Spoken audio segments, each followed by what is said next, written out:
I pledge allegiance to the flag of the United States of America and to the republic for which it stands, one nation, under God, indivisible, with liberty and justice for all.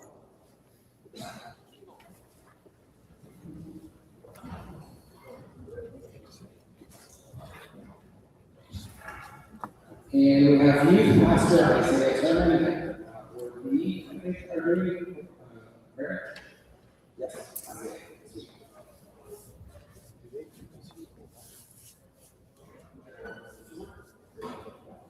Mr. President, that's scary. This one wasn't. If you guys can, just to show honor to the Lord our God, if you can, please take off your hats and just bow your heads, close your eyes, and show honor to Him. Lord, we thank you so much for this night, where we can come together in unity underneath your banner, and we can discuss these issues that you've laid on our hearts and on our minds. God, we pray, Lord, the conversations here would be meant for unity, Lord God. That the words are not of our own hearts, but they're so simple and so wicked, but Lord, they be actually a gift from your Holy Spirit, and the words that come forth from us will actually be words of life to upbuild one another, but also to be able to resolve the issues that we see in our community, in our state, and even our nation today.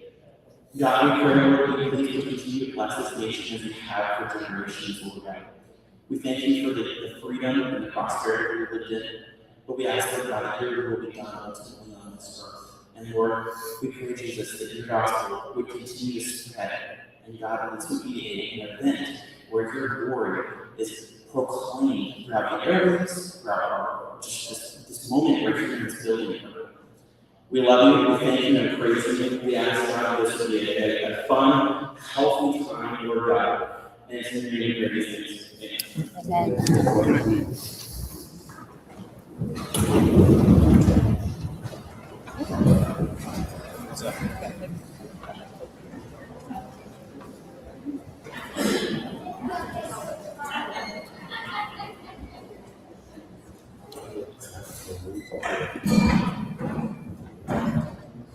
Sorry, I'm just checking the live stream. Apparently, there's no video to start.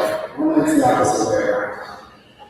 All right, I'm going to begin with some quick bios to introduce our candidates. I'm going to give you about 2 minutes to introduce yourselves, tell the audience a little bit about the campaign. We have a little over an hour for this forum, and a lot of writing to go. From border security to economic freedom to parental rights and election integrity. So please keep your answers as concise as possible. Leave a little time on the clock if you can, so we can go through every topic. Look at me, Brandi. All right. Community bias.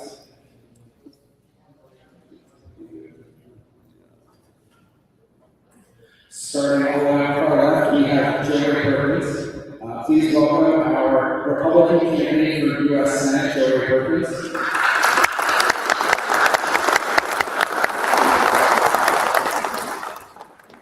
She is a lifelong Oregonian, businesswoman, and former secretary of the Oregon Republican Party.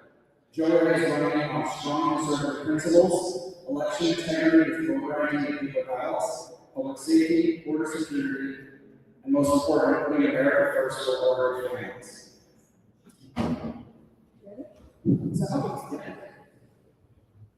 I think there's some people out there.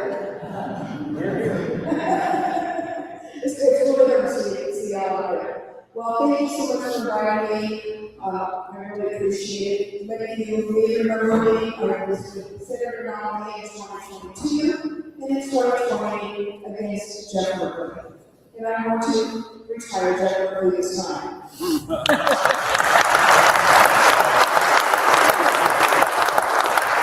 I need to do a small correction on the bio. I was born in Virginia. My dad was Canadian. Parents divorced, mom married a Canadian man in East Station, California, and then in Long Beach. So I did grow up in California. I had no control over where my mother and stepfather lived. I was a child, extremely unmarried. But I met a boy. And he had moved up here, moved back to California, we moved up here, we got married, and tomorrow is our Wednesday will be our 48th wedding anniversary.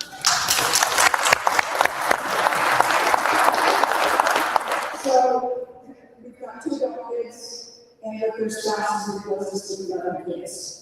So I have a huge background, financial services, which includes banking, investment, real estate, insurance. I've been in sales, I've done so many things. But what I'm doing now is calling it out, I started my life several years ago. In fact, it was 2009, January 8th.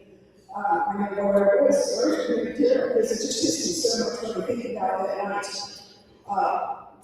You all know what the problems are, I don't want to go through them all, because we wouldn't be here if you weren't concerned about the direction of not only our state, but our nation country.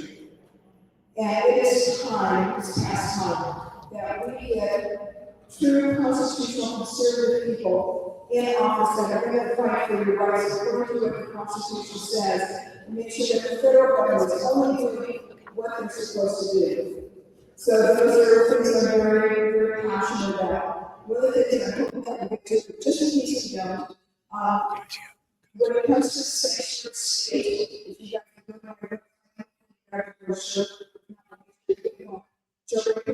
I have a whole 9-page paper on 6 topics out of this. Thank you.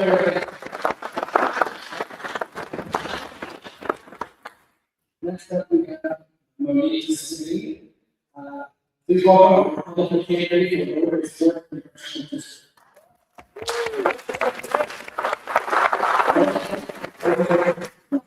I'll give you a minute. A retired military DS. Monique is a proven conservative leader, turning a single mom committed to secure our border, law enforcement, and public responsibilities and restoring economic opportunity for rural Americans. Thank you.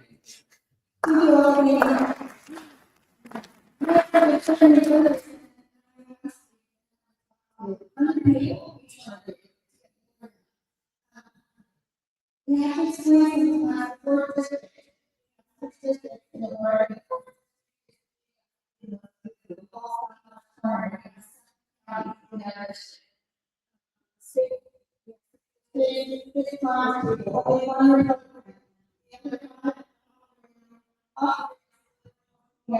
Do you know that we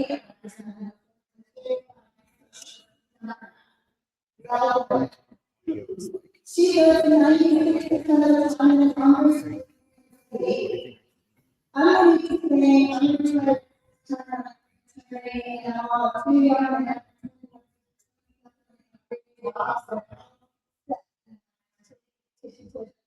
She's there to run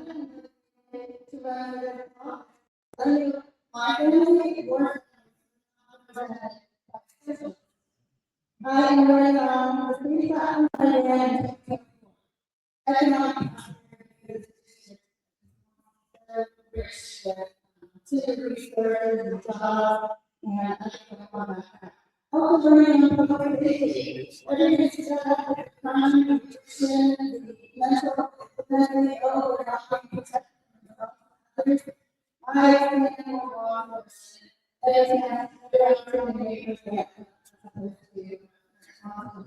and we all deserve transparent and accountable government. This is the reason that we can learn more about in 2020, we started a movement, and 50 sent a loud around after she fired. So let's take it home and win and there are 3 things you can do. We need dollars, we need door offers, and we need all of you. So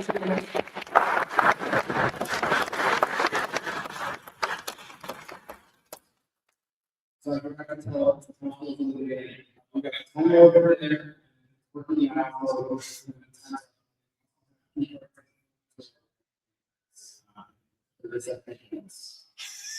thank you guys. You were already over there. Please welcome Claire Lynn. She's the Republican candidate for state representative in the House District.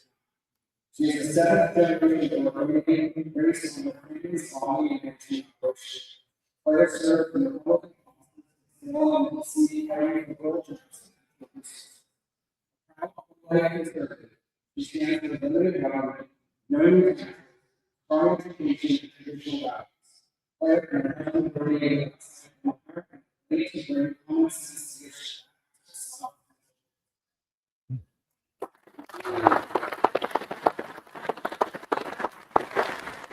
Good evening. Thank you so much for having me. My name is Claire Lynn. I'm candidate for Marshfield High School, which is currently held by State Representative Rae Perkins. He decided to provide with support. I am a seventh generation Oregonian and very proud of all my daughter. My family has a lot of companies that I own. This happened 50 years ago. We also had a operation. We were running in summers and nights, and I am very proud to be involved in that. Professionally, I have done a myriad of work. I'm a local Republican elected official, and I worked here in Oregon in the state legislature, communications and policy work, and House Republican office. My experience is how can I make a bad bill a better? How can we tell it at all possible? And it's Democrats and the supermajority pass it anyway. How can we drive the work right away as people as possible? Outside of professional experience and the corporate administration, and the young kids that have been victims of abuse and neglect, my priority is very simple. We got to develop solutions, real solutions to our possibility problem. We have to make it so that our businesses continue to operate and thrive. We've got to prioritize public safety and ensure that that's reflected in the state budget. And we have to get our kids' education system back on track. We are absolutely failing. If there's anything I want you to take away tonight, it's that my values are your values. I am the only candidate in this race who works for life. Very proud of that. I am a strong supporter of the independent. I have to feel clear that the Republican issue with my dad. And I also was a three-sport varsity captain in the sports. Thank you.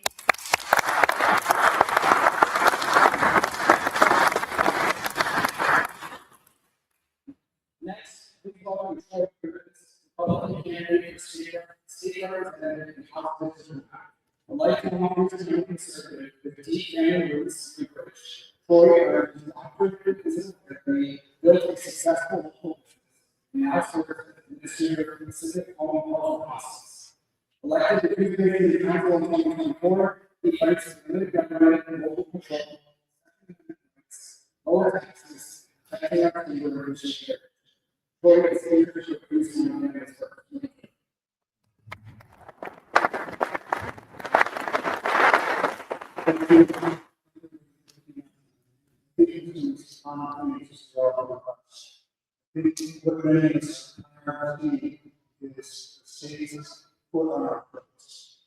My focus, I want to say, is I want to change the focus of economic. Economic development work the issue and help us strive and improve areas of the issues we're doing. Education, healthcare, all of those things are expanded because our local businesses are over cost, not a lot of industry. So that we do have things that can improve upon issues that we can get, so that we can have that funds to improve our education. All those things are limited on our ability to grow our local economy.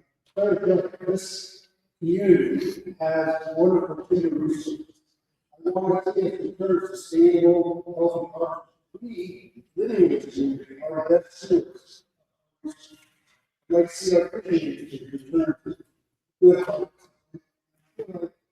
It's not come from the government. That's taken the economic growth out of money, and now I feel like I'm ready for small business.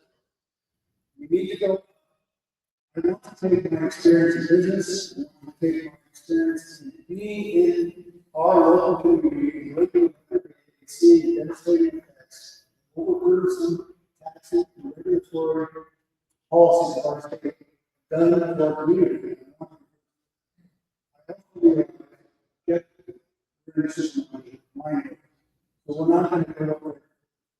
We do have a minimum.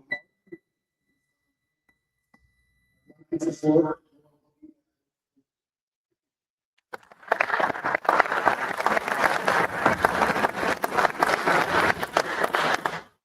Thank you, Joe.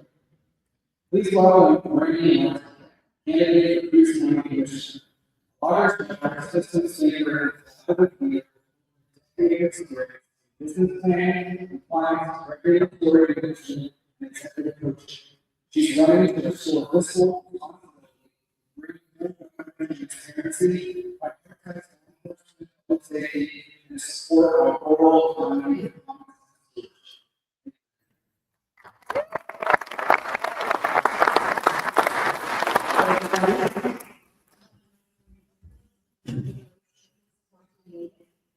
Studying with the Coos County and the Commission on our stage. In 2001, and probably you like Harrison, years they have about students at college. After finishing up, we worked in New York for a year. It wasn't quite my speed, so I got to live in the Goonies. If you ever visit the Goonies, they have miles and miles of small in the city. While I was there for a bachelor's degree in sociology and mind and psychology, I was accepted to Columbia University after I finished up my time in New York. My master's in social and psychology. So I was an assistant teacher. I spent my 30-year days assistant analyst for non-partisan worked in executive coaching organization design development. When we got back to the West Coast, I went to Coast families. I woke up in Coast Seattle, and I ended up in Toronto. So I moved back, and I thought I was going to do this. It's an organization for the Coos County. Who's out of my six for a virtual career in coaching. So I took that into business, and I wanted to help and well-being of my clients. I would like to bring that to Coos County. I want to bring health, transparency. I want to bring a new way of living, a better way of living. With your vote, hopefully I can make that happen for us. Thank you. Perfect timing. The audio on the live stream is crazy, so we're gonna try this.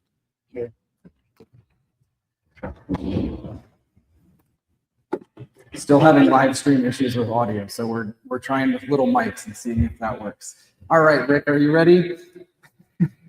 Joining the race for commissioner is Rick Coleman, a proud Coos County conservative and active Republican leader.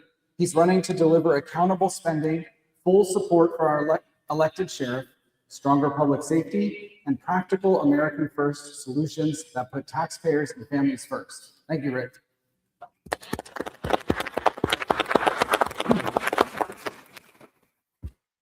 Thank you all for coming out to see us tonight. I'm Richard Coleman. Go by Rick. I am a third generation Coos County resident. Anyway, motion. Okay. Anyway, as I was saying, I am a third generation resident here in the county. What I do, I'm a heavy equipment diesel mechanic. Worked at Johnson Rock now for about 14 years. I am a proud Army veteran, served 7 years for our country. And what my goals are, Number one probably is public safety. I think that should be the first thing funded in our county budget and the last thing cut. We all deserve to feel safe. After that would be, well, thank you. Transparency and making sure our budget is always balanced. About it. Hopefully with your helping your folks, I can get in there and see what I can do for us. Thank you. Thanks, Rick.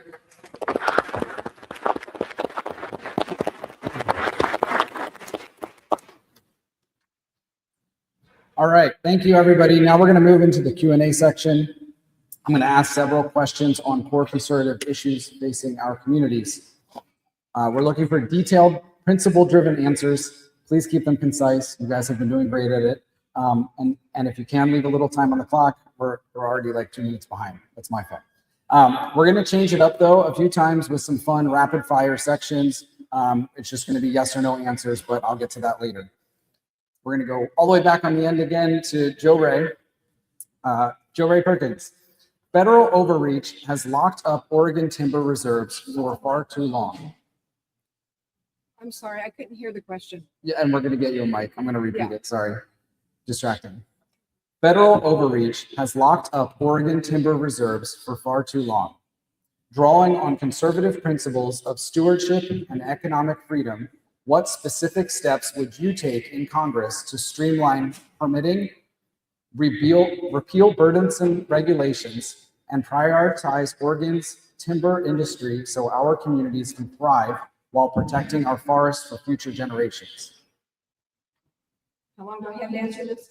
2 minutes. Okay, thank you. I just want to make sure the time is. Great question. Take a look at the Constitution, it's pretty clear.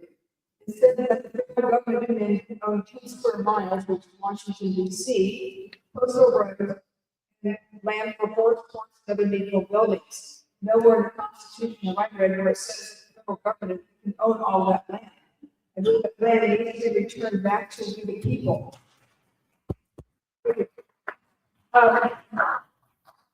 We all know that with reduced harvest of the forest, fires have exploded. It doesn't take rocket science and it doesn't take environmental scientists to figure that out. And this idea of just letting the forest burn because they're struck by lightning, I think it's completely ludicrous. So I think we need to get this land back into private hands as much as we possibly can and open up the fisheries. People that are in the fishing industry, they're not going to fish until there are no fish. That makes no sense. And I think that fish are pretty good at reproducing itself. They've kind of been at it for a lot longer than we've been alive. So, again, we have to get the federal government and the state government's hands off the land that we should be able to work and to harvest and create jobs and increase the economy. Thank you.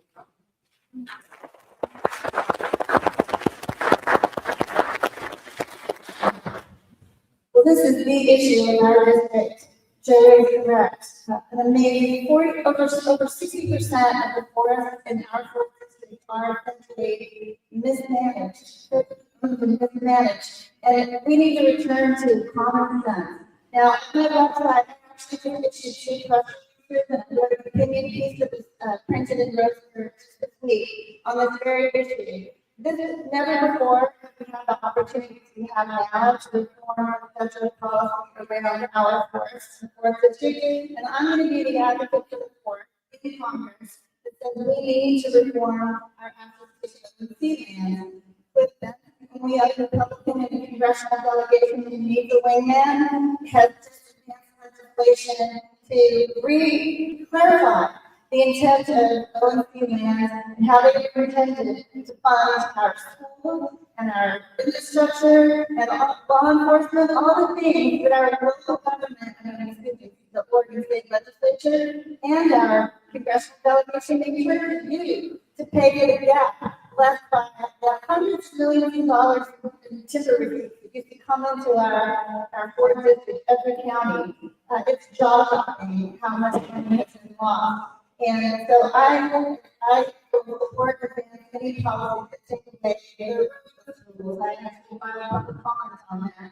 not performing them, to get out of the original intent.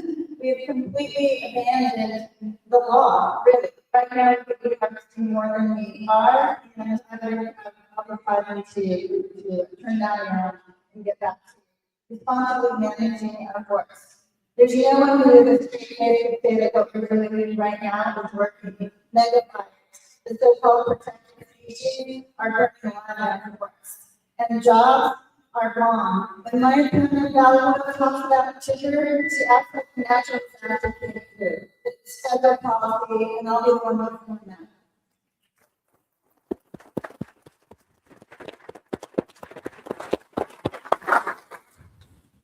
This question is for Claire, Lynn, and Troy Cribbins. We'll start with Claire. Coos Bay and coastal communities continue to battle visible homelessness, addiction, and related crime. House Bill 3115 gave local governments tools for time and place restrictions on camping. In your view, has this measure been effective so far? What additional conservative solutions rooted in personal responsibility, stronger enforcement of existing laws, mental health accountability, and local partnerships would you champion to clear the streets, protect taxpayers, and restore public safety without expanding government-funded encampments? Well, I would just say House Bill 3115, which essentially legalized cities here in Oregon, has been devastating. We've heard that from our city officials, we've heard that from our county officials, and that originated a case. It started in the city of Grants Pass and made all the way up to the U.S. Supreme Court. And the U.S. Supreme Court decided that our cities and our counties have the right to manage the homelessness situation as they see fit. Unfortunately, even though the U.S. Supreme Court said that, the city of Grants Pass and cities like Coos Bay, North Bend, Florence, their hands are tied because of Oregon's tent city legalized laws on the books. House Republicans in the legislature have had bills for several sessions trying to repeal this devastating law to ensure that Oregon cities and counties can manage the homelessness crisis as they need to. And I think we have to continue to push that. It has to be repealed, period. And Oregon Business and Industry, our largest lobbying organization made up of the biggest businesses and corporations in our state, have started an initiative petition to try to put this on the ballot, which we've seen through the recent gas tax referendum can be very successful. And so I am hopeful that they decide to move forward with that and fund that, because I believe Oregonians are going to make their voices heard at the ballot on this issue if given the opportunity.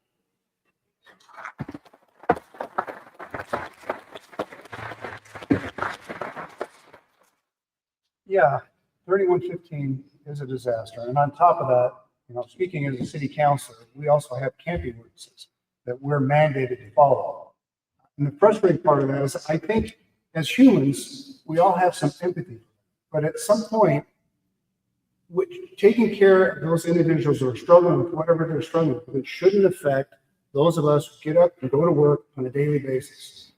I also think that, my foundational belief is that anything that the government can do, private citizen can do better.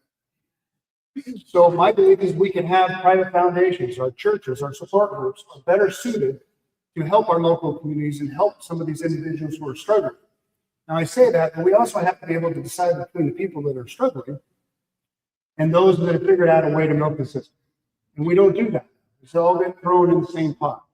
And I think it makes a difference.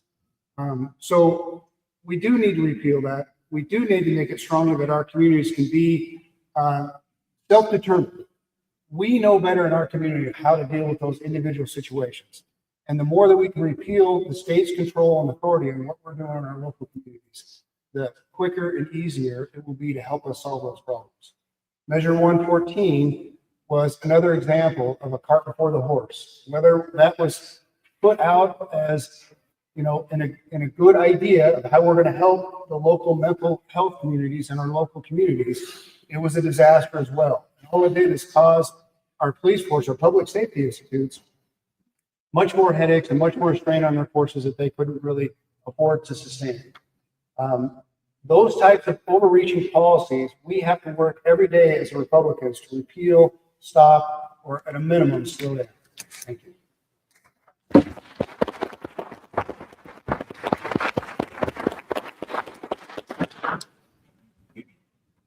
We're going to switch it up.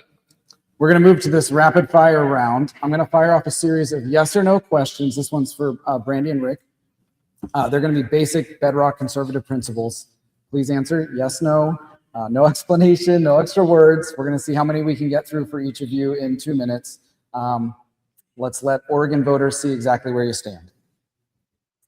Brandi Martindale, do you support full cooperation with federal immigration agencies such as ICE? Yes. Do you support term limits for Coos County commissioners? Yes. We need the timer going. 2 minutes, sorry. Come on, guys. Yeah, sorry. We're gonna get as many as we can in 2 minutes. Do you support prioritizing county funding for law enforcement, jail capacity, and emergency services before any new spending? Yes. Do you support live streaming all county meetings and posting clear budget dashboards online? Yes.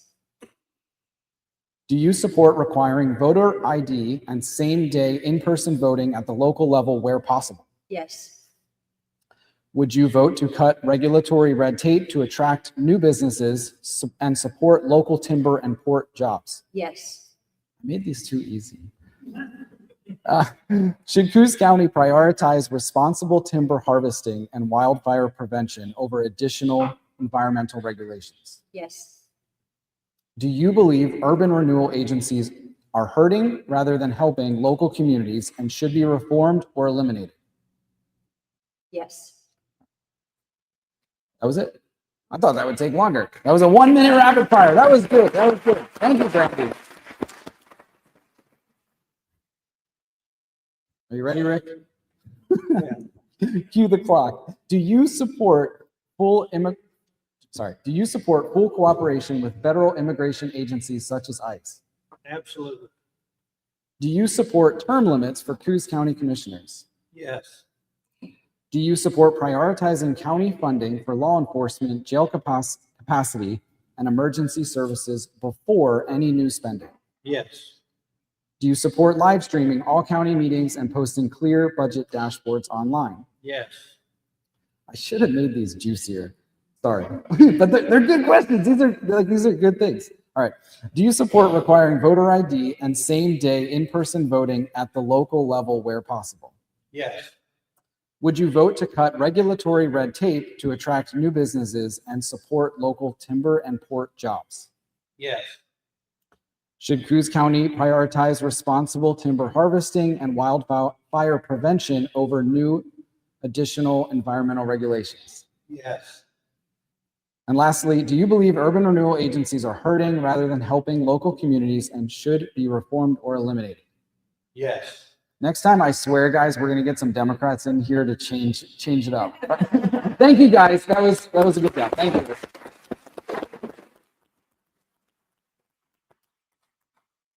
First time ever doing that one. We're gonna come right back to you guys actually for more long format questions. This one, I'm gonna go back to Brandi to give Rick a break. Brandi, how would you balance the county budget while addressing key priorities like public safety, which is severely underfunded in Oregon? That's a tricky question. I'll do my best to answer it. One of the things that we can do to combat crime, and this is an idea I have, it sounds like speaking to a few people in our county, it could work. We have an opportunity to bring behavioral treatment services, drug addiction, behavioral rehabilitation services into the jail. So if our jail system partnered with ADAPT, jail has the space. We need space to treat people in inpatient treatment. ADAPT has the money. Bay Area First Step has the money.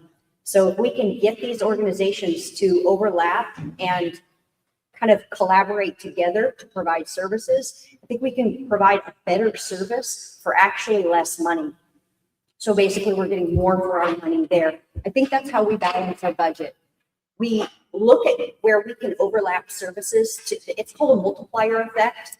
When you have services that work together so that you get more together than you get from each individual product alone or each individual service alone. So if we're looking at public safety, that's a good way to actually rehabilitate people, because what we have right now is a revolving door, right? People go in, they come out, they commit the exact same crimes because they don't know any other way to live. Some of them do have drug addiction problems as well on top of that, but all of them have behavioral problems. All of them need to learn a habit of literally going up, getting up and going to work every day. And so by teaching those habits, again, habit change coach, it's what I do. We're looking at creating systems that actually rehabilitate people. When we close that revolving door, we shore up our budget. We protect ourselves by getting healthy, by getting our habits right. That we cannot keep pumping more money into a system that is failing. So the solution to balancing our budget is going to be changing the way we live. We need to change the way we eat. We have to change the way we treat each other.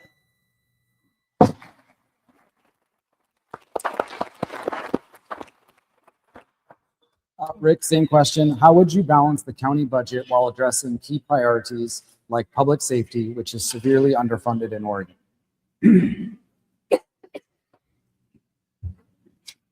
Tough questions right out of the gate. Well, I have to agree with Brandi. I think a lot of overlap and departments working together can help. I do believe you'll get more for your money that way. I'm not sure totally where else we would get some other funding, but public safety should be funded first, and then we'll see what we can do with the rest. Very good.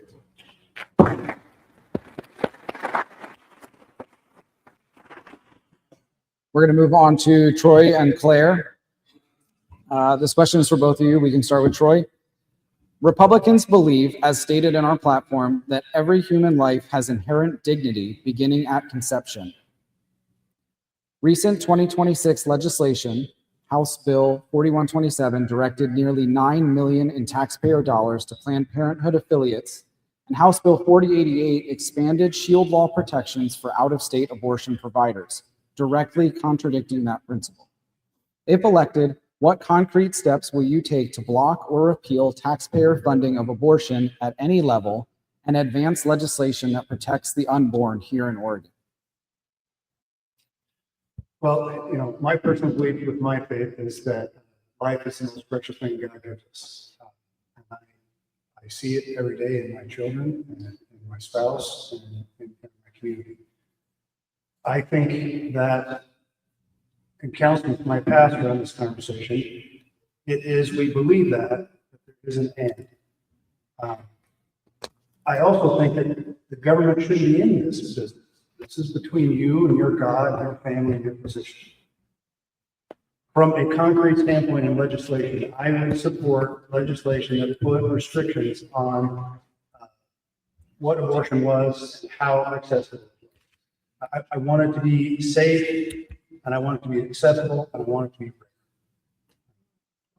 free. And I think it's one of those really difficult issues. And frankly, that I know what but I'm also not female. And I am not subject to that directly. Indirectly, clearly it affects me, how at least my belief system affects me. From a legislative standpoint, I would support legislation that put some strong limits on that. That's it. Thank you.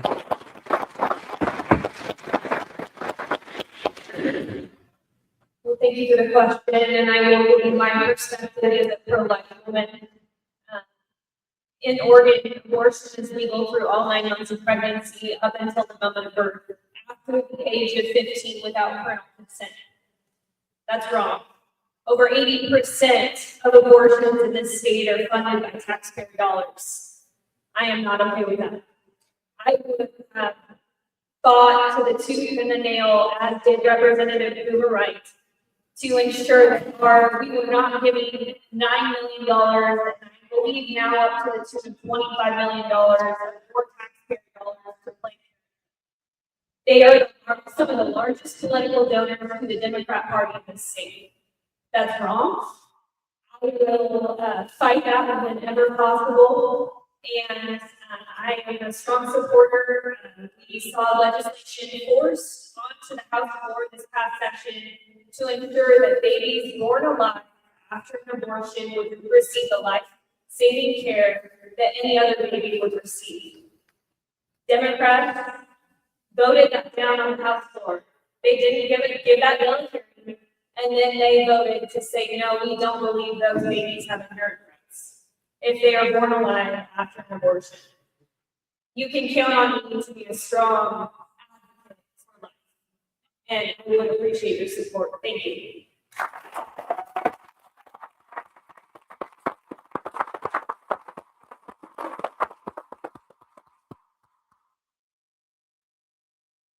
We're gonna go to a rapid fire round with Monique and Rae. I think we're getting a mic prep. Still having audio issues online. You wouldn't think. There's a really bad echo in the room, and that's what we're doing. Yeah. Yeah. Yeah, but if you're sitting on YouTube, it's pretty bad apparently. If you're sitting on your couch. All right. I guess we'll start with Monique. And again, this might only take a minute or two, and these should be simple, but you know, I thought it'd be fun. Is it fun? Is this a good idea? I don't know. Come on. Are you guys having fun? I'm having fun.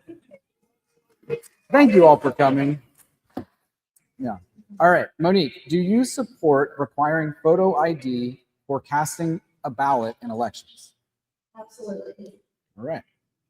Should there be more limits and regulations on firearms? No. Thank you for that. Do you support term limits for members of Congress? Yes.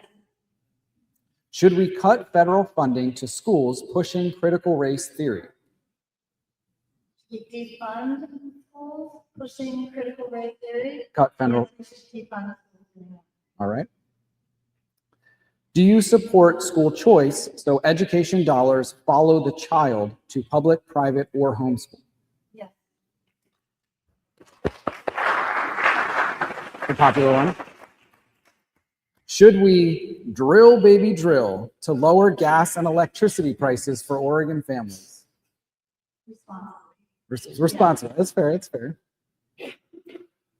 Do you support President Trump, and did you vote for him in the last election? Yes. Thank you. Thank you. Come on. Should we eliminate funding for woke programs, DEI initiatives, and unnecessary bureaucracy to lower inflation for Oregon families? Eliminate funding and then for those programs which would lower inflation for Oregon families. The concept is that funding those programs has caused inflation, I guess. All right. Do you oppose any new gun control laws that infringe on the Second Amendment? Yes. And lastly, should Congress defund and investigate any federal agencies that have been weaponized against conservative Americans? Yes. Thank you very much.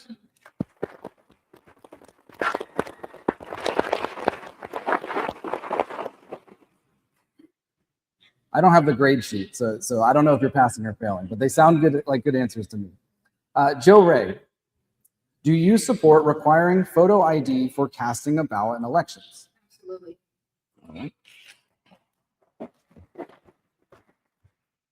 By the way, I'm going to do a quick pitch. There's a end vote by mail petition. If you go to endvbm.com, you can sign a petition to help end vote by mail in Oregon.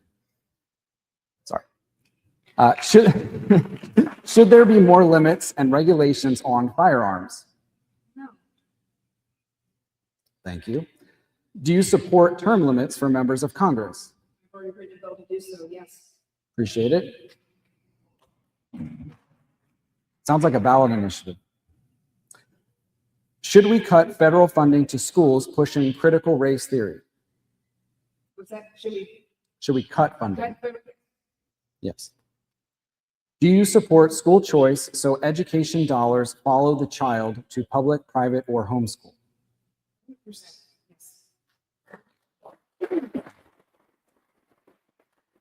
Should we drill, baby, drill to lower gas and electricity prices for Oregon families? Should we, this is a President Trump, he goes, drill, baby, drill. Should we drill, baby, drill to lower gas and electricity prices for Oregon families? She said, heck yes. All right. Do you support President Trump? And did you vote for him in the last election?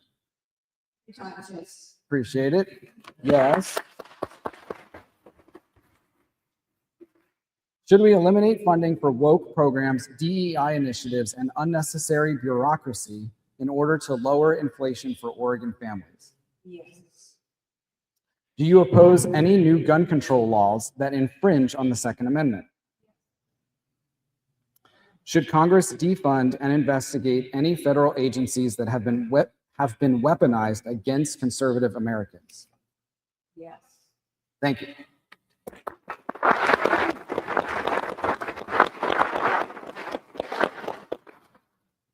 We're going to stick with you guys. We're going to go back to Monique. Representative Val Hoyle, your opponent, has criticized federal law enforcement operations like ICE raids in Oregon and joined statements attacking officers during recent enforcement actions. As our next U.S. representative and a retired Air Force colonel, how would you fight in the House to fully fund Border Patrol and local law enforcement, end sanctuary-style policies, stop cartel-driven crime, and ensure criminals face real consequences so our neighborhoods are safe again? I get 1 minute.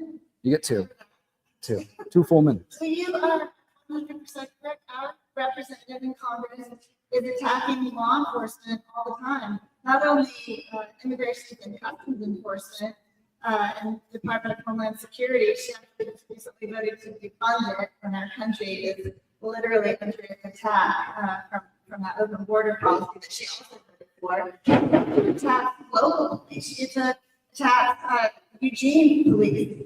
And I am doing the work already to raise awareness about our current congresswoman and our statewide position in defense of law enforcement and commending them for the sacrifices they made to protect our communities on an unbelievably limited budget, especially the sheriff's office, which would be resolved by the timber receipts that I referenced earlier. Also something Val Hoyle votes against. I mean, when you look at her votes, it's really, you know, you kind of ask, like, why do you hate America? It's that extreme. Her votes are for criminals, against law enforcement, and against a return to economic prosperity that would fund law enforcement. So if you follow my social media and my efforts to raise awareness with the press, I call her out every time on Congressional letterhead to actually condemn the efforts of ICE to deal with the damages caused by the treasonous behavior of President Biden and her votes in Congress. Our border was open, invited in cartels, and so many dangerous people that have no business being here are killing Americans. So I stand up now and speak out. I hope that you guys are seeing that on my website, MoniqueForCongress.com, and on my social media. And I'm proud to be the one voice sticking up for law enforcement. Literally in Eugene, there was our Eugene police were for a year using license plate readers, and they arrested several Colombian cartel members who issued their license plate. But very organized crime. I speak up for the police while Congressman condemns them.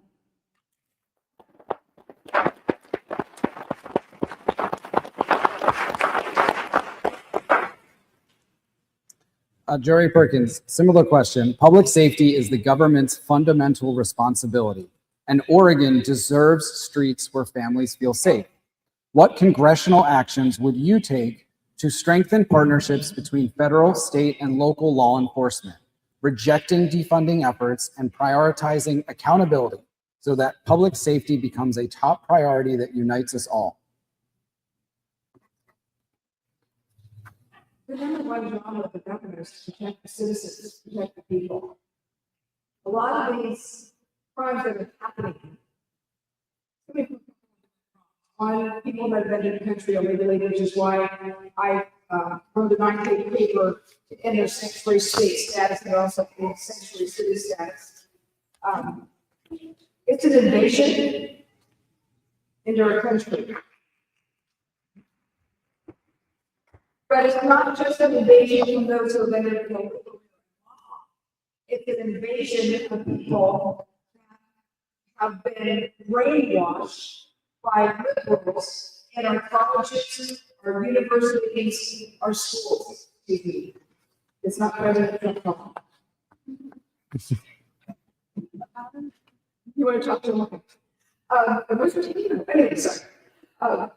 So we need to make sure that our law enforcement is taking care of that they got the right funding, and we need to make sure that the states and the cities and the counties can no longer pass laws that are keeping federal government from doing their lawful job. I have a book here, Bring the Alarm Bells, the 10 Rules of Trust Authoritarian Playbook by Jeff Merkley of all people. Why? He's talking about what the president cannot do as far as things that would don't there is a rebellion. Well, there is a rebellion. And we've got American citizens that believe in the flag, that are saying death to America, that are going against what is normal for everyday people that want to live their lives and peace to be able to go to work and let the children play in the parks and not have to worry about that. There's a rebellion in this country. First of all, we need to pray about that. We need God to intervene, and we need to make sure that our law enforcement is taken.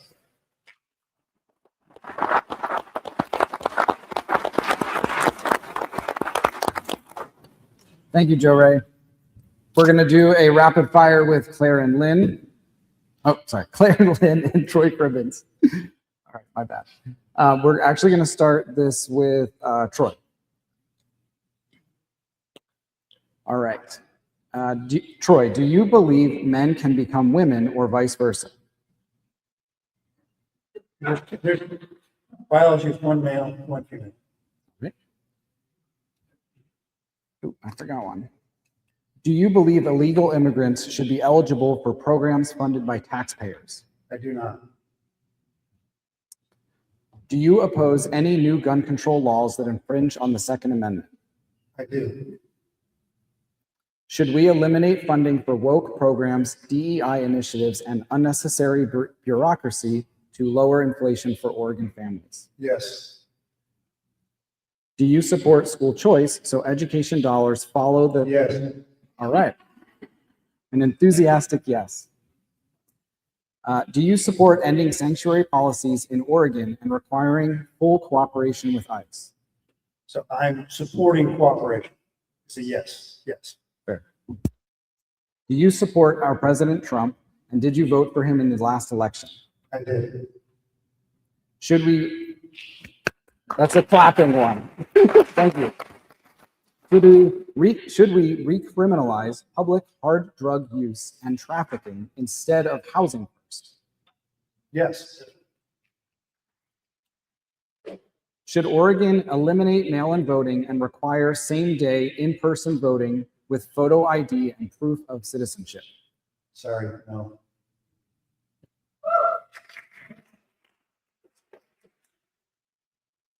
I think I asked him. Yes, I did. Thank you, Troy. Thank you.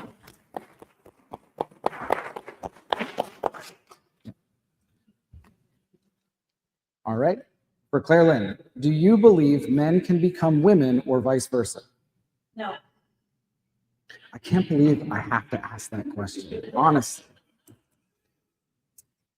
Do you support ending sanctuary policies in Oregon and requiring full cooperation with ICE? Yes. Should we recriminalize public hard drug use and trafficking instead of housing first? Yes. Do you support President Trump, and did you vote for him in the last election? Yes.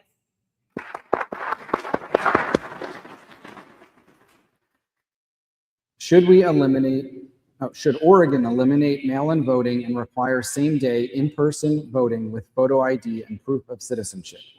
If I have to show my equal, I should have to happy to show my ID to vote.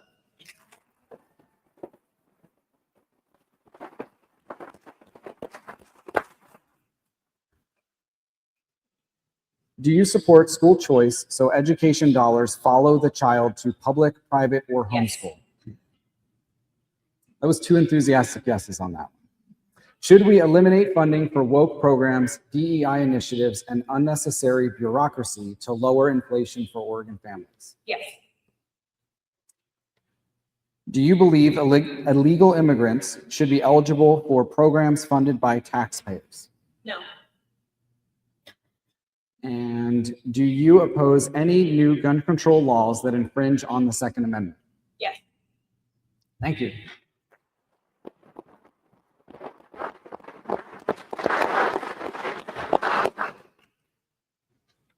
All right. Brandi and Rick, you're up. Long format question. Longish. 2 minutes is it's not long at all. We're going to start with Rick on this one.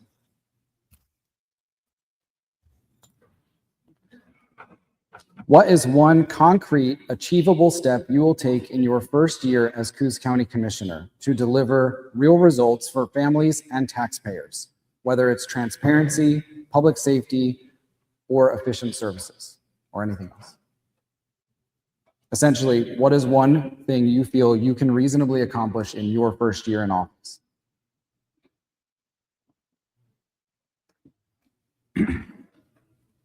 Probably the easiest thing there would be transparency. Make sure everybody knows what's going on down there and how we're conducting business. I would say that would be the easiest thing to take care of in the first year. All right, thank you.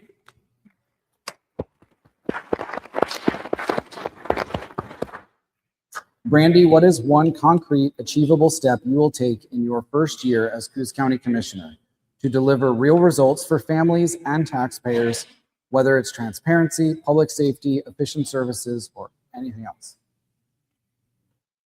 I would say stewardship. Absolutely. There's a lot I can get done in my first year. A lot of things at the same time, but I would say one of the priorities that I can absolutely get done within the first year is bringing up more leaders here in Coos County. We need more entrepreneurs. We need more business owners.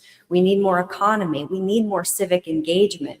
So one of the things I can absolutely accomplish within my first year is lining up multiple candidates who are ready to compete against me in 4 years. Thank you.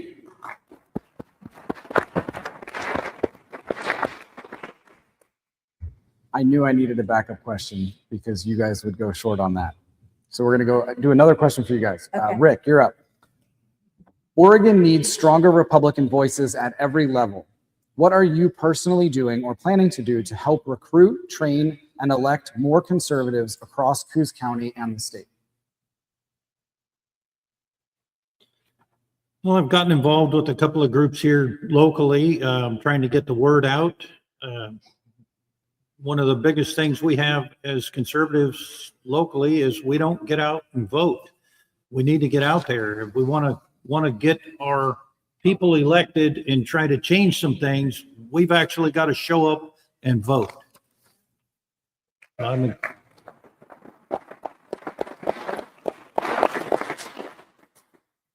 Thank you. Brandi, Oregon needs stronger Republican voices at every level. What are you personally doing or planning to do to help recruit, train, and elect more conservatives across Coos County and the state? Sure, yeah. So one of the things that I've been getting to do, which is amazing, is work with the Fockers, the Friends of Coos County Republicans. Yeah. It has been a wonderful experience for me. I have felt stewarded, protected, encouraged, corrected when I've been wrong. And it's been a wonderful experience that I would encourage anyone who's interested in getting involved in politics to come and meet the Fockers. They're great.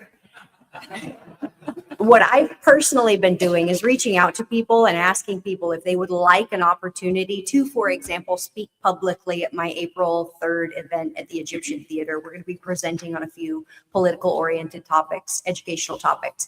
And instead of giving myself the spotlight for the whole 2 hours, I thought, how about have some members from the community step up? Because one of my big platforms is stewardship. I really want to see people step up and fulfill their full potential, follow their dreams. So one of the ways I can do that is put them on a stage. And if anyone's interested, I still have one slot open. I'm making the PowerPoint for you. So I'm doing it right now, soliciting people for our future leaders. Thank you, Brandi.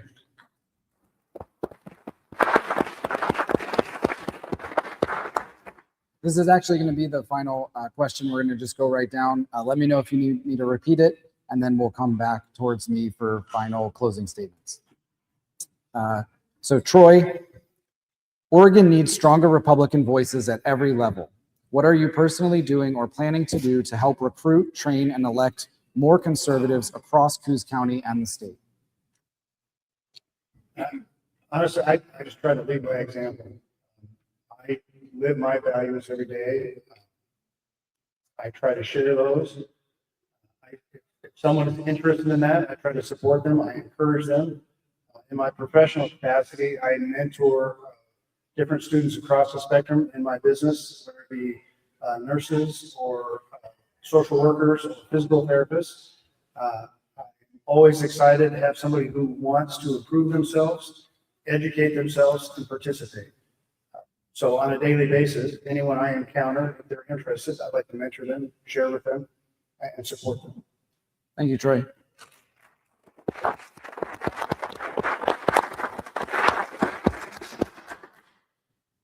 Do you need me to repeat the question? Yes, please. Oregon needs stronger Republican voices at every level. What are you personally doing or planning to do to help recruit, train, and elect more conservatives across Coos County and the state? Well, this is what I have spent a good chunk of my career doing. I worked hard in the 2022 election, volunteering then for the governor's race to try to bring change then. In 2024, I worked to get a Republican Attorney General elected very hard, and I wish the results of that race would have been different because I don't think we'd be seeing millions in taxpayer dollars spent suing the federal administration by Republican Attorney General. I am committed to continuing the work that I have built upon. Whenever possible, I will go out and support our Republican candidates that need to take up these swing seats. In addition, how I'm going to use my political brain at the state capitol, how can we, when Democrats don't want to have hearings on bills, how can we make them vote on policies that we know the majority of Oregonians support? So I will continue that work in the state capitol. Thank you. Thank you, Claire.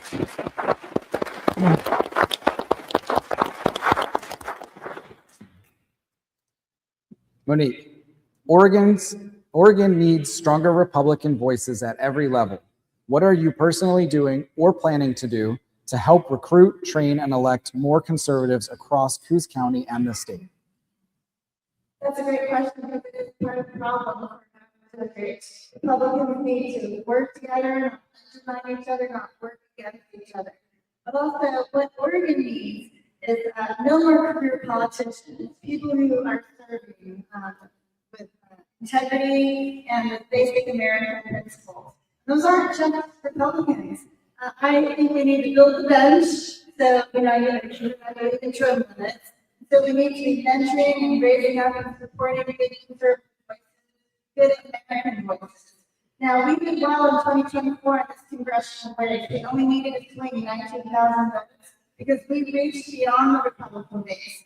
And so I like to think that what we need more are common sense Americans who love their country to tune in and be vigilant and to care for our country by voting. And so I can want every Republican to reach beyond party lines. It's not flipping the state red. It's regaining control of our government. The people are the government. And so the two-party system is very frustrating for many. So I think we just need to remember we need common sense. We need people who love and care for their communities and the resources of their communities, their schools, anything we've been talking about tonight. And keeping that in mind, you talk to people about issues, urge them to them. You also develop people to run for every office, because that's where we start first to get rid of the people who don't elect people that don't represent our values. So I've been doing that by running. I hope that, my goal is that during the congressional seat, I inspire others that have not been political, not been, I've been politics. In this moment, at this time, I feel maybe qualified to take out a particular congresswoman who's not doing their district, but all of us have opportunities at some point in our life, and I want to continue to encourage participation regardless of participation.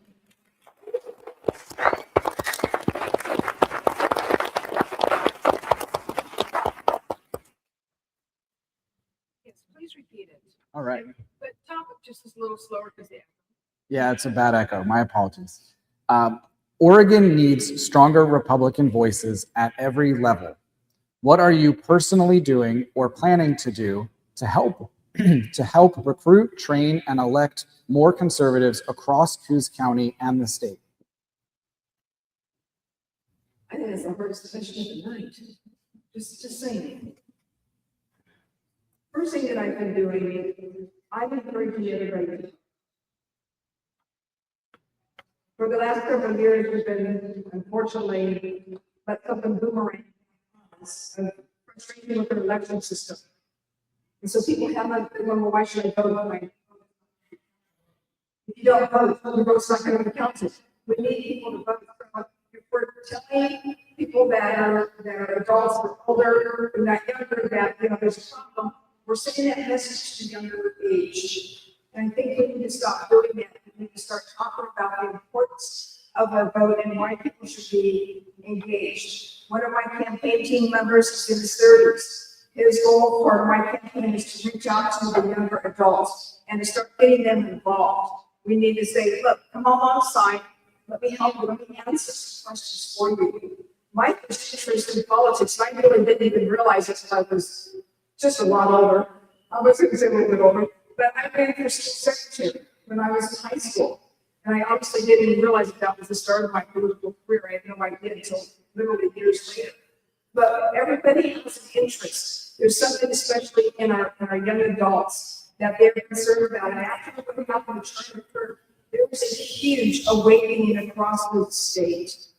I don't know how many of you guys went to some of the visuals from Charlie. There were so many young adults, and they're the ones that we need to reach out to. And I have been reaching out to some of those young adults and saying, hey, join our team. We want to, have you learn how to see things from the inside, because I see political careers in a lot of these young adults. Thank you.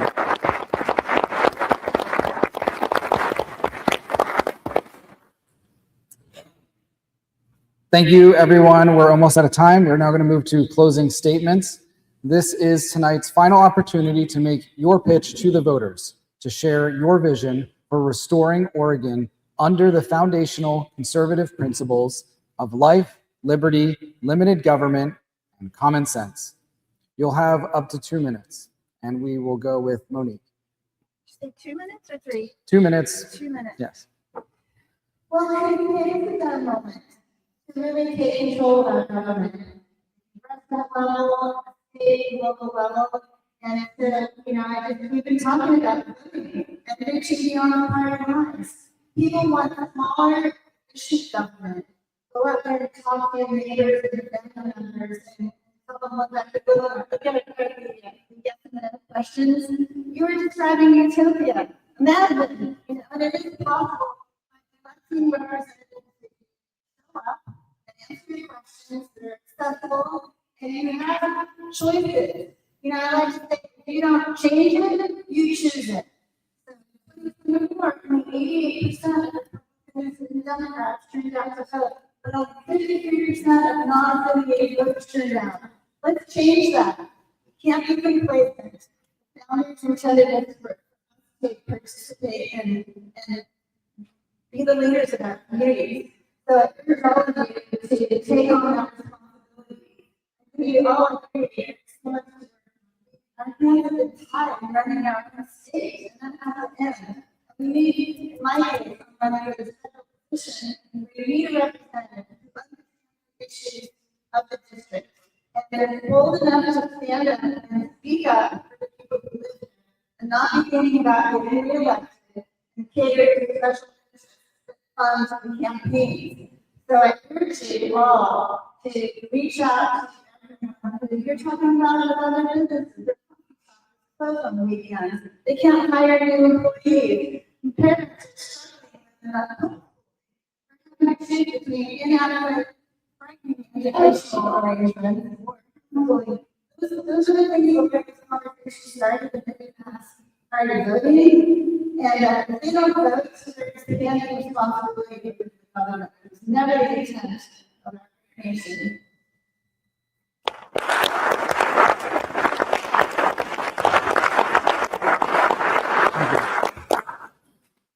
Rae Perkins? Well, thank you to Coos, President Coos County Republicans. It's been an honor and a privilege to be here today. I really love this part of the state. And thank you to all of you for being here and taking the time to listen to us. It's important that we have civic engagement in what is going on in our country. In 2020, when I ran against Jeff Merkley, I received more votes than any U.S. Senator Republican nominee in our history, 912,814 votes. I did that on $100,000, which is $63 million. When I ran against Ron Wyden 2 years later, I got 100% of the vote and also in the 5 counties that Jeff Merkley had. I'm here to do it again, and this will bring home the win for Oregonians. We've got to have somebody in Washington, D.C. and the Senate side that is going to fight for all of our rights, not just for Oregon, but across this country, because remember, every vote that those of us at the federal level make affects pretty much the entire country. I think it's really important that we focus on those areas. I want to talk about the sanctuary state status. I've written proposed bills to fix Medicare issues. I have my insurance license. I've been working with people that have Medicare policies. I've already written a bill that would limit members of Congress to 12 years in Washington, D.C. combined. I've written a bill on health insurance. I'm looking at some more bills to write about veterans and how to help them with their homelessness and help them transition from the military into public or private life. It is so important. I love this country and I love this state.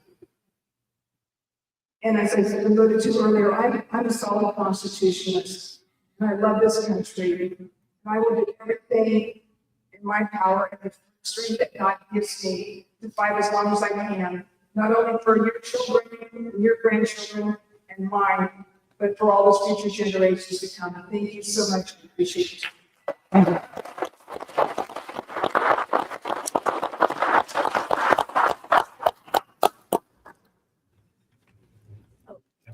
Either one. It's up to you guys. Go. Well, thank you so much for having me tonight. This week, I was touring a mill in No Tide, which is in House District 9. And the owners of that mill said to me, you know, if we could pick up the dump first and move them to Idaho, we probably would. But we are blessed to live in the most beautiful state with the most abundant natural resources that I've grown up in and grown up with a family that knows how to do. We have to make it a place for businesses like that mill continue to operate. Our cat tax is devastated. And it's the only tax that we pass along to every consumer. The day after I was at that mill, I met the owner of a gun manufacturer in Reed Sports. He makes parts for Sig Sauer, one of the largest handgun companies in the world. Literally has a business in Freeport, Oregon. How cool is that? We have so much opportunity here on the Oregon coast. I am disappointed that our legislature continues to prioritize the wrong things. They initiated a clean fuels program that everyone in this room is paying 22 to 23 cents more per gallon on every single gallon that we are all buying at the gas pump. When it comes to public safety, we're spending double what we're spending for our state police on non-citizen healthcare. And when it comes to education, we are ranking 50th in the nation for fourth grade reading scores. And during the last on session, what did the legislature prioritize? Mandating climate change curriculum in our classrooms. I am here to be a voice and a fighter in Salem to continue on the wonderful legacy of Representative Wright, who has been steadfast in regard to conservative values in Salem, and I would love to ask each of you in this room for your vote. Thank you.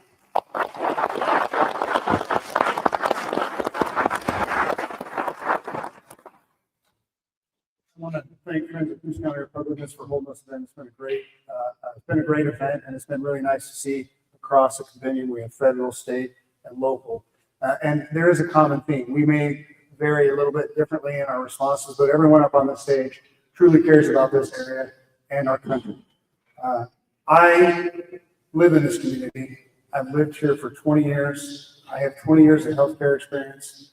I have 15 to 20 years of either owning or running a business. I have years of representation on the city council of this community.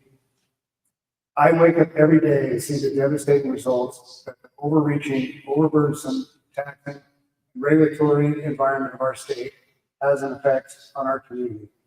It began with the timber industry, it's transferred into the fishing industry, and now they're pushing on our small business.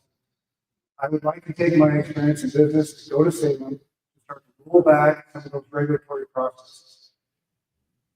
For me, fundamentally, if we have a healthy, strong economy, each and every one of the people in this room and in our entire community deserves to be able to afford to buy a home, send their kids through college, and prepare themselves for retirement. And that's getting harder and harder to do because of all the regulations. I want to get our economy thriving. That is the basis and the foundation of being able to improve everything else that we have. That helps our infrastructure, it helps our health systems, and it helps our education systems. But we've got to start by improving our business economy and getting the state off our throat. Thank you.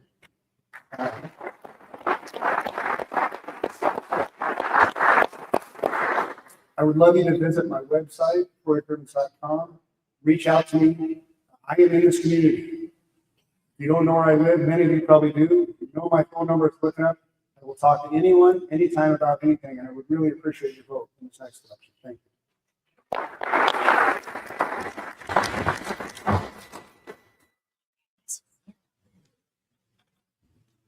So thank you for taking time. Thank you guys for coming out. This is what matters. Civic engagement. You guys are showing up. You're present. You're actively engaged. This is what it's going to take. A few themes that we've all mentioned: voter participation. We do have a primary election coming up. We've got some big ticket items on it. I'm on that ballot. I think that's a big deal. With all of these folks on the ballot as well. But there's also a large gas tax coming up on this ballot. And so it's important that we get people out to vote. We are 21% Democrat, around 32% Republican, and we are 38% non-affiliated. So if we want to make change, we need to get people past the ballots. A lot of them are conservatives. It happens when people become disengaged. So my primary goal, running for commissioner, and I'm not running against Rick. I don't know if he made that clear. I am running for seat 2 against John Sweet. And while I don't have anything bad to say about my opponent, I will say that I think I bring something that he can't offer, that Coos County desperately needs. A different perspective on the way we handle, the way we've been doing things. We have to focus on not just funding services, we have to focus on the root cause of needing services. So why do people use the ambulance to the point where they're bankrupting the ambulance? Because we've mentioned OHP is underfunding our medical institutions. So we've got to make big changes. It's going to be tough. As commissioner, I do bring a different perspective. I bring a systems perspective and a habit change approach. So what that means is bringing up leaders who are going to represent that change that we need to be, because the government is coming. They're just not coming to save us. We can't trust the state. We can't count on the state. We're going to have to solve these problems here. So the social problems that we have that require more money pumped into the system, we have to deal with those. I hope you will vote for me to give me the opportunity to do that. Thank you.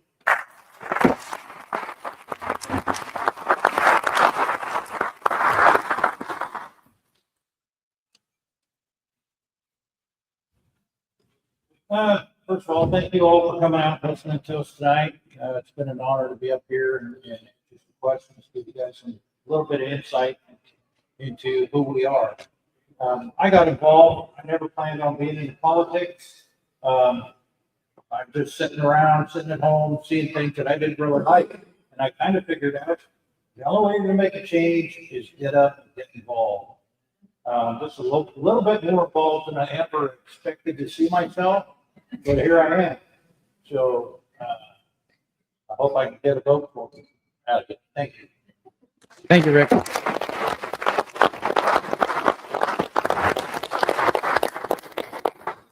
I've got a couple more things for you guys before we switch over, take a little break and switch over to the governor debate. But let's give another huge round of applause for our candidates. I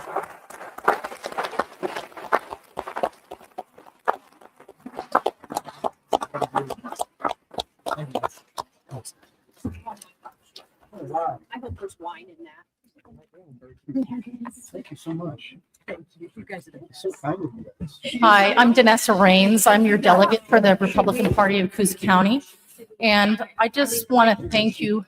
It is hard to run, asking these questions, standing up for something, to take that leap, travel all over the state or locally. It's an engagement with other people. Now, I appreciate Jo Rae. She's been faithful and running every time. And Monique, she's running for some powerful stuff too. So we need some representatives that stand for Oregon at the U.S. Senate and also our representative. And I appreciate you both for running. Thank you so much. Also, Claire, Lynn, and Troy, I appreciate you guys running. And I also appreciate Brandi and Rick Coleman. These people are taking their time out of their lives. They're not getting paid for this. But this is really giving of self, and this is really important. And I'm going to tell you, we can take this state over if we can start at the ground level and work up. And right now, we need as many PCPs, which is the entry level. They're the sounding boards. They're the people out there that are going with door knockers and getting out to vote. We need people to start standing up. If you're not a PCP at this point, we can still get you in as a write-in, and please come up to me or anyone else in our Friends of Coos County Republicans. Come up to us and we'll help you figure it out. And we also help with our candidates as much as we can. Make sure you fund these people because we have to vote. We have to get Republicans in office. And this is our main goal as Republicans, is get PCPs all the way up to the top level. So we start engaging in our own government and taking things over. Thank you.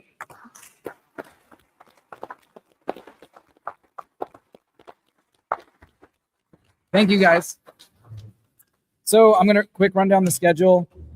We are going to have 2 clerk candidates speak for a couple minutes. They filed really late and we weren't able to get them into the full forum. That will be followed by 3 youth speakers. They're going to speak for about 4 minutes each. And then we will give you guys a break to stretch your legs and go to the bathroom before our governor debate at 7. This is also a good opportunity to go and take photos with these candidates. That is the best thing you can do. Obviously, money wins elections. We need you guys to donate if you can. But the easiest and cheapest thing you can do, take a photo, yes, a selfie with these candidates, post something about the event that you heard that resonated with you, post that online, share that they're running. Some people do not know that these people are running for office. So with that, I will pass it over for a couple minutes to Pam Lewis and Marty Kurt, running for Coos County Clerk.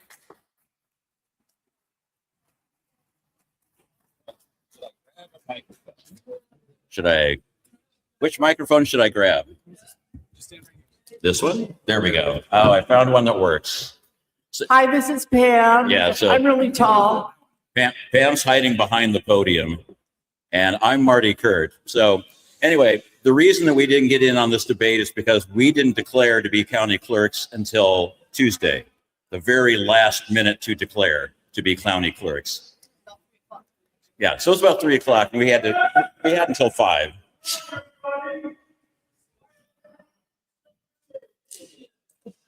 There we go. Well, thank you, Rod. So anyway, we are both running for clerks, and so I just wanted to let you know that the reason that we weren't in part of the debate is because we didn't sign up to be clerks until like 3 o'clock in the afternoon on Tuesday, the very last second. As a matter of fact, I flew up from Los Angeles yesterday to be here for this. So anyway, I'm going to let Pam go first. Good evening. Do we have a good enough mic? We do. Pam Lewis, I'm a native of Coquille. Married to my high school sweetheart who's sitting out here holding my phone because he's a good guy. I decided to run for clerk because I was asked by a retired professional. I was asked by a national scientist. And then I called my son and said, they've asked me to run and I don't think I should do it. I don't think I'm the candidate, blah, blah. And he said, Mom, only takes one person to change the world. So I am married to my high school sweetheart. We have 9 children that are adopted and 2 that are birthed and 2 that are with Jesus. So we've got a full house, but they're grown now, so they give me grandchildren. I, for 30 years, was one of your medics in Coquille. I volunteered at that. I've been 20 years as an as an emergency room nurse in our small hospitals. I'm somebody that's committed to this county and committed to you. What I'd like to know, if there's a shout out, we can't take much time, but is there something you want most from your clerk when I show up at the office? What do you want to happen in this office? Transparency, what else? Clean up the voting rolls. Clean up the voting rolls? Okay, so on my list is open the doors so y'all can come in, unlock them for some transparency and some relationship. So transparency, and I've got research to do. I've got an invitation to go to another county who has pulled this off during mail-in ballot season until we can get that changed. So I'm on the ballot, Pam Lewis, for county clerk. All right, thank you, Pam. Go ahead and sign me. Give me 2 minutes. I said, give me 2 minutes. Let me hit the timer here. Hi, I'm Martin Kurt. I graduated high school in Bandon, Oregon in 1979, and for the 40 years after that, I traveled the world. I was installing high-end computer systems. I wrote a lot of software. Probably you've used some of it because it was in pretty much every Windows computer for a long time. But anyway, I spent 40 years doing computer stuff. About 2019, I decided to retire. I bought a house back in Bandon. I said, hey, I'm going to retire in Bandon where I graduated high school, make the big circle. About 2020, some friends came up to me and said, hey, you're a computer nerd. Can you look at this election data and tell us what the heck is going on? And I was like, I'm not really a political person. I've been a NAV pretty much my whole life. I don't like politics. I don't want to get into this, but I will look into your data. I started looking into the data and I was shocked. I was amazed. What I was most amazed by is that they were really adamant about me not being able to see any of this election data. So I've been working on this election data and finding all these anomalies. So the one thing that we can fix in Coos County in the clerk's office is clean up the voter rolls and make sure the voter rolls are only done at the county level. We do it at the county level. We don't have the Secretary of State doing anything. We don't have the DMV doing anything. We don't have the OHA doing anything. We don't have Eric, the state or the nationwide system updating our voter rolls. All our voter rolls will be done at our county level. The other thing is transparency. I had to pay $14,000 to get all the ballot images from the 2020 election. I didn't have that kind of money, so I wanted adjudicated ballot images. They wanted me to pay $1,700 for that. We tried to pay for it, and they said, oh my God, our hard drive crashed and we don't have it. So had to take them to court. I said, rerun the election so I can get the images. Basically, in court, they said on the record, we cannot rerun an election with the same ballots, the same machines, the same software, and get the same result. And I said, that's really bizarre that you can't rerun an election and get the same result. So as clerk, all I want to do is clean up the voter rolls and become transparent, put all our election data, all the stuff online so you can review it and you can make sure that we're doing the right thing. I'm Marty Kurt. I'm running for clerk.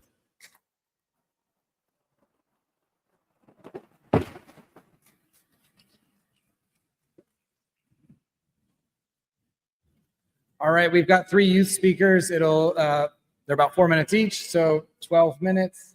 And that'll give us about a 5-10 minute break before the governor's debate. Our first speaker is Wyatt Cordes. He is a Riverview High School student who shoots trap on his school's team and enjoys practicing jujitsu.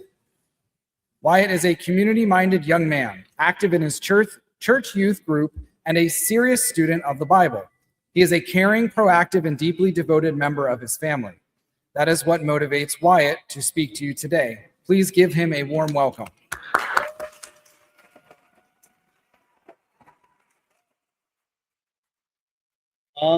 Thank you guys for having me here today. Well, good evening. So I'm going to talk about the education system. A lot of the candidates talked about that. And I don't think they completely covered the full damage that it's been doing to society. The common phrase with older people, older than this generation, is that our generation is just, we're going to be terrible. We're going to be a terrible generation. And it starts young. I have listened to court cases that people have sued against schools about books pushing woke books in libraries and teaching that you can be whatever you want to be. But I do not believe that. I think that you are either born a male or born a female. I think that schools should teach no different. And I think that funding in schools should be shifted to produce more educated students.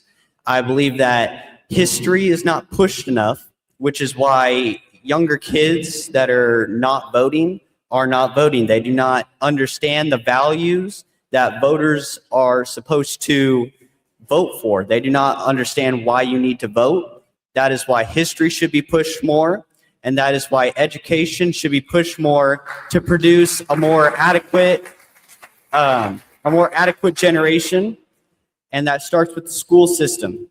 And our school system has not failed. It is doing exactly what it's designed to do. It is designed to cripple this generation, and it needs to be redesigned with a new curriculum, pushing better education and more critical thinking skills. That is what Charlie pushed. That is what I will push, and I will fight until that is done. There is a big push in private schools and homeschools in recent years.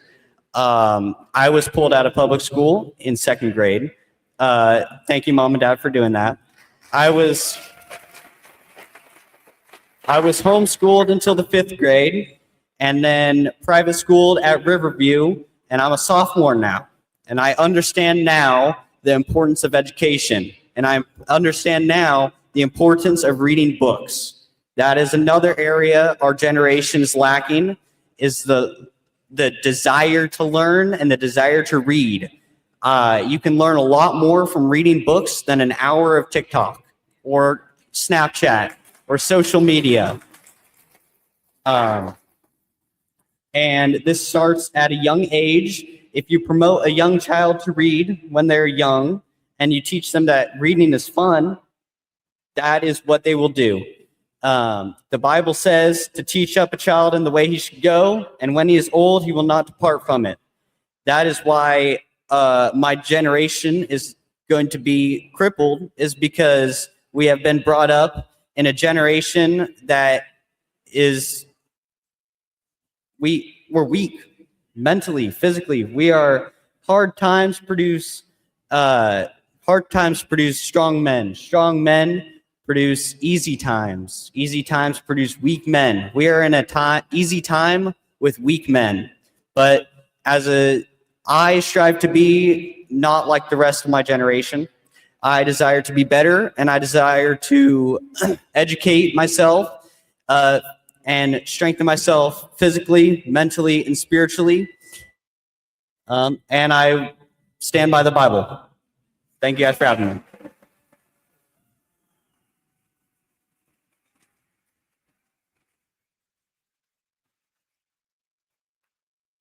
Thank you, Wyatt. That's not easy, guys. I would not have been able to do that at his age. Our next speaker is Lillian Stubblefield. She is in her final year of Riverview High School, where she is a candidate for valedictorian. She is seriously preparing for her future, learning Spanish as she feels called to serve the Spanish-speaking mission field. Lily plans to continue her studies in college at Liberty University. She is gifted musically, both in vocals and guitar, and leads worship often at her church, where she has had fun acting in her school plays. Lily loves her family, and for these reasons, she wanted to speak to you today. Please give Lily a generous hand of applause.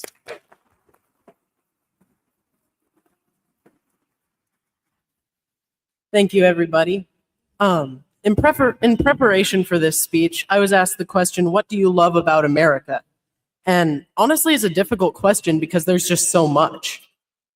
I especially love our freedoms, of course, but most of all, I love the fact that our freedoms in this country enabled America to be a country of world-changing inventors. From the very beginning with Benjamin Franklin and Orville and Wilbur Wright, Alexander Graham Bell, Henry Ford, and later on Steve Jobs and Steve Wozniak. Their inventions absolutely changed the world, and they all took advantage of the rights that are made available and guaranteed to us in the Constitution. But that kind of begs the question, why has it been so long since we've had a world-changing invention like theirs?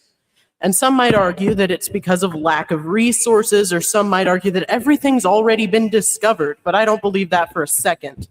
I personally believe that the reason it's been so long is because in the schools, in the classroom, when students ask questions, they're told either go ask an adult or go look it up.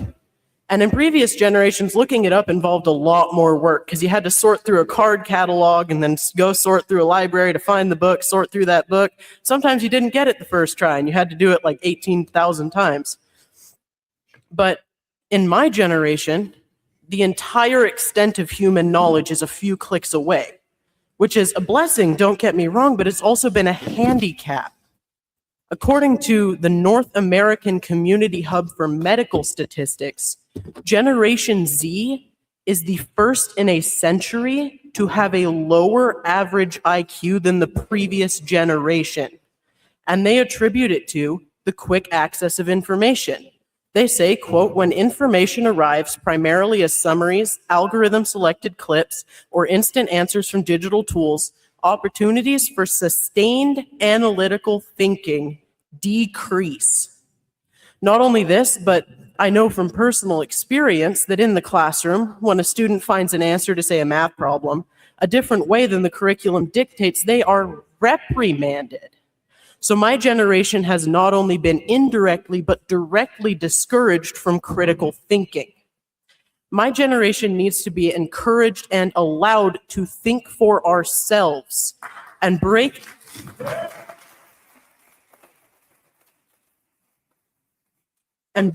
out of the apathy and stupidity that our current education system forces us to have. So my question for our governor candidates is, how will you make space in our state for students to innovate and excel and change our country and the world for the better?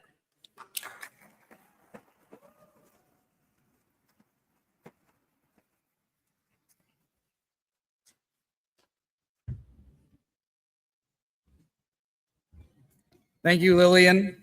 Our final youth speaker is Sam Turman. Like his brother Isaiah, who gave us the prayer, Sam loves to interact with the youth of Coos County. He is employed and serves in ministry as well at Shoreline Community Church in North Bend. He is a musician and often leads worship with his rich vocals and guitar playing. Sam also enjoys spending time exploring the beautiful Oregon outdoors. But no matter what the future holds, he desires one full of faith, family, and freedom. That is why Sam came with his message today. Let's hear it for Sam Turman.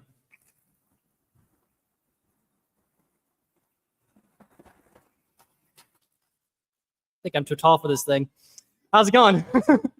I was told to speak quickly, so I'll give you guys my best Ben Shapiro impression. When I was asked to speak at this event, I began to think about what my topic would be. In fact, I thought so long about it that I got to last night and I was still writing out my whole spiel for this whole thing. So this is a bit of a quick patch to write. I wrote this out pretty quickly is what I'm saying. Anyway, luckily after much worrying, several frustrating rewrites, I finally came up with what I think our generation's biggest problem is that we're facing. That's the prompt I was given, so that's what I'm going to be talking about here. That problem that my generation is facing is our culture's war over truth. It's a war that involves both what we see and what we believe. And it's a war that's everywhere, from our headlines of our news to our TV shows, from our political ideologies to the algorithms controlling our online content. And the divides between the two sides is vast. You might open up news on one outlet and hear about a violent attack perpetrated by a troubled individual, only to hear from another news source about how your societal intolerance is to blame for the person's actions. We're being told that the traditional views of culture are antiquated and discriminatory, that our words are violent hate, and that we deserve violence in return. That's what our culture is telling us right now. We're told that we should be accepting of other people's truths, no matter how dangerous they are, both to the practitioners of that truth and to the people around them. This neo-culture is promoting a you do you sort of diverse mindset. And ultimately, at the heart of this matter is a viewpoint known as cultural moral relativism. It's a view that basically says there's no right or wrong, it's all rather subjective, and it's ultimately determined by the dominant view of the society. That's what people believe. Right and wrong, truth and lies is basically dominated, and it's determined by the view of society rather than objective standards, right? That goes against the traditional view of our culture, that morality and truth is objective and is dictated by our Creator. History tells us that this moral relativity view leads towards one direction, and that's socialism, communism, and complete catastrophe. That's where it's headed, guys. We as Republicans, we cannot fight relative truth with more relative truth. We need to be standing on objective standards, the same objective standards as our founders, and that's God and His Word. I like this passage from our own Declaration of Independence. It says this: "We hold these truths to be self-evident, that all men are created equal, that they are endowed by their Creator with certain unalienable rights, that among these are life, liberty, and the pursuit of happiness." From our very beginning and from our roots, this was the foundation of our cultural unity, was God's truth in our lives. So the only way to win the war on truth and to save this generation is to hold fast to the cultural and moral identity that built this nation. How do we start that? Well, we started in the ballots, right? We started in the polls. Vote guided by your beliefs, right? Vote for candidates who are fighting for things that you believe in, right? Secondly, to fight for this, we have to be people of moral integrity, not just acting like people with moral integrity. There's a lot of people on both sides of the aisle who are good at pretending to be moral. There's not a lot who actually are. By being a people of true moral character, we can help to inspire those around us into living similarly. And the final thing is, we need to get back into church and return to the God who is the source of our political views and the truth that we fight for. Thank you.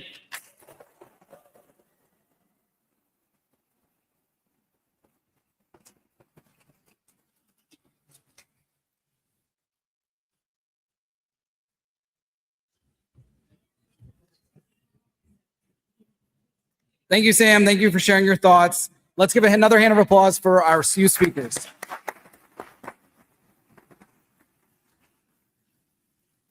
That's all for our first part of the thing tonight. We will take a break and we will be back pretty promptly at 7 with the national anthem and then our governor debate. Thank you, guys.